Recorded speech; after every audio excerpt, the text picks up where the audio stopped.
જૂની સાવરણી કયા દિવસે અને ક્યાં ફેંકવી યોગ્ય રહે છે? જાણો તેના જ્યોતિષ અને વાસ્તુ ઉપાય. સાવરણી સાથે જોડાયેલી આ બાબતોનું ધ્યાન રાખવું છે જરૂરી. જો કરશો આ ભૂલ તો થશે નુકસાન. ઘરમાં રાખેલી સાવરણી લક્ષ્મીનું પ્રતીક માનવામાં આવે છે. સાવરણી ઘરને સાફ કરે છે અને તેને સ્વચ્છ અને શુદ્ધ બનાવે છે. તે આપણા ઘરમાં ધન, ધાન્ય અને સુખ શાંતિ લાવે છે. જ્યોતિષશાસ્ત્ર, વાસ્તુશાસ્ત્ર અને જૂની માન્યતાઓ પ્રમાણે આપણા ઘરમાં સુખ શાંતિ પણ સાવરણીને કારણે વધે છે કે ઘટે છે. ઘરના કચરામાં અનેક પ્રકારની નકારાત્મક ઉર્જા હોય છે જે ઘરને અસર કરે છે. સાવરણીની મદદથી આપણે બધી દુષ્ટ શક્તિઓને બહાર કાઢીએ છીએ. મિત્રો, એવું માનવામાં આવે છે કે સાવરણી ઘરમાંથી ગરીબીનો કચરો સાફ કરીને ઘરમાં સુખ સમૃદ્ધિ લાવે છે. જો તમે તમારા ઘરમાં સાવરણી યોગ્ય રીતે રાખો છો, તેને કોઈ શુભ દિવસે ખરીદીને ઘરે લાવો છો, તો દેવી લક્ષ્મીની કૃપા હંમેશા તમારી સાથે રહેશે અને તમારું ઘર હંમેશા અનાજથી ભરેલું રહેશે. સાવરણી ખરીદવા, તેને ઘરમાં રાખવા, તેના ઉપયોગ માટે એક નિશ્ચિત સમય અને જૂની સાવરણીને ઘરની બહાર ફેંકી દેવા માટે કેટલીક વાસ્તુ નિયમો બનાવવામાં આવ્યા છે. જૂની સાવરણી સાથે શું કરવું?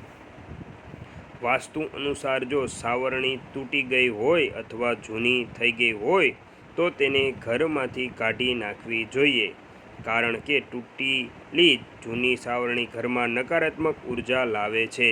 ઘરમાં ક્યારેય તૂટેલી સાવરણીનો ઉપયોગ ન કરો, તેનાથી ઘરની સમસ્યાઓ વધી જાય છે.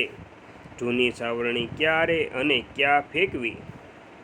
તો ચાલો જાણીએ. વાસ્તુ અને જ્યોતિષશાસ્ત્રમાં એવું માનવામાં આવે છે કે તમારે શનિવાર, અમાસ, હોલિકા દહન પછી અથવા ગ્રહણ પછી ઘરની જૂની સાવરણી તમારા ઘરમાંથી દૂર ફેંકવી જોઈએ. વાસ્તુમાં શનિવાર કે અમાસનો દિવસ સાવરણી ફેંકવા માટે સૌથી યોગ્ય માનવામાં આવે છે. જો તમે આમાંથી કોઈ પણ દિવસે ઘરની જૂની કે તૂટેલી સાવરણી ઘરની બહાર કાઢો છો, તો સાવરણી સાથે ઘરની નકારાત્મક શક્તિઓ પણ બહાર નીકળી જાય છે અને ઘરમાં સકારાત્મકતાનો વાસ થાય છે. મિત્રો, આગળ વાત કરીએ તો સાવરણી ક્યાં ફેંકવી? સાવરણી હંમેશા એવી જગ્યાએ ફેંકવી જોઈએ જ્યાં કોઈ અન્ય વ્યક્તિ તેના પર પગ ન મૂકી શકે. હકીકતમાં સાવરણીને માતા લક્ષ્મીની જેમ જ પૂજવામાં આવે છે, તેથી જૂની સાવરણીને ગટરમાં અથવા કોઈ પણ ઝાડની પાસે ફેંકવાની ભૂલ કરશો નહીં. તેને ક્યારેય બાળવી જોઈએ નહીં અને ગમે ત્યાં ફેંકવી જોઈએ નહીં.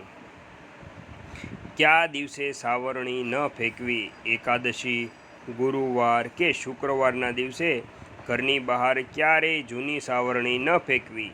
એવું માનવામાં આવે છે કે ગુરુવાર અને શુક્રવાર દેવી લક્ષ્મીના દિવસો છે, તેથી આ દિવસે સાવરણી ફેંકવી એ લક્ષ્મીજીને નારાજ કરવા સમાન છે. આમ કરવાથી દેવી લક્ષ્મી પણ ઘરની બહાર નીકળી જાય છે. મિત્રો, આગળ વાત કરીએ ઘરમાં સમૃદ્ધિ માટે સાવરણીનો ઉપાય. તો ચાલો જાણીએ. જ્યારે ઘરમાં નવી સાવરણી ખરીદવાની વાત આવે તો તમારે તેને હંમેશા વદ પક્ષમાં ખરીદવી જોઈએ. સુદ પક્ષમાં ખરીદેલી સાવરણી દુર્ભાગ્યનું સૂચક છે. શાસ્ત્રો અનુસાર મંગળવાર, શનિવાર અને અમાસના દિવસે નવી સાવરણી ખરીદવી શુભ હોય છે. જો તમે શનિવાર કે અમાસના દિવસે ઘરમાં નવી સાવરણી લાવો છો તો ઘર દોષમુક્ત બને છે.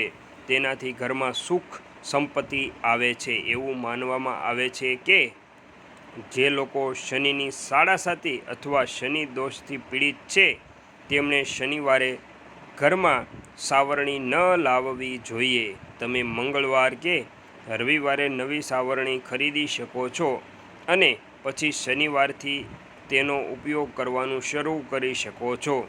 સાવરણી ઘરમાં યોગ્ય રીતે રાખવી જોઈએ. સાવરણીને હંમેશા એવી રીતે રાખો કે તે કોઈની નજરમાં ન આવે. સાવરણીમાંથી નકારાત્મક ઉર્જા વહે છે, જેના કારણે ધનહાનિ થઈ શકે છે. સાવરણી ક્યારેય ઘરની બહાર ન રાખો. સાવરણી હંમેશા સ્વચ્છ જગ્યાએ રાખો.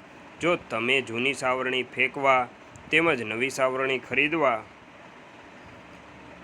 માટેના વાસ્તુના આ નિયમોનું પાલન કરશો તો ઘરમાં સમૃદ્ધિ જળવાઈ રહેશે.